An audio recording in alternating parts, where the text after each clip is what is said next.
સમુદ્ર, નદી અને તળાવ પર સૂર્યપ્રકાશ દેખાય છે. પાણી ધીમે ધીમે વરાળ બનીને ઉપર જાય છે.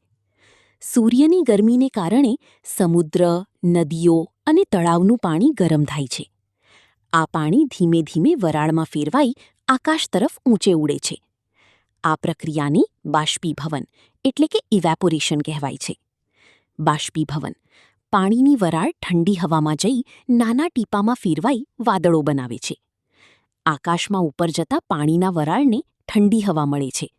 ત્યારે વરાળ નાના પાણીના ટીપામાં ફેરવાય છે અને વાદળો બને છે. આ પ્રક્રિયાને સંઘનન એટલે કે કન્ડેન્સેશન કહેવાય છે. વાદળો ભારે બને છે. વાદળો વધુ ઘેરા અને કાળા બનતા દેખાય છે. ધીમે ધીમે વાદળોમાં વધુ પાણીના ટીપાં એકઠા થાય છે. વાદળો ભારે અને ઘેરા બનવા લાગે છે.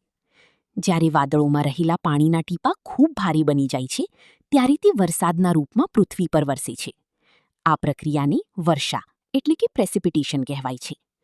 વરસાદનું પાણી નદીઓ, તળાવો અને સમુદ્રમાં ફરી ભેગું થાય છે. વોટર સાયકલ એરોઝ દેખાય.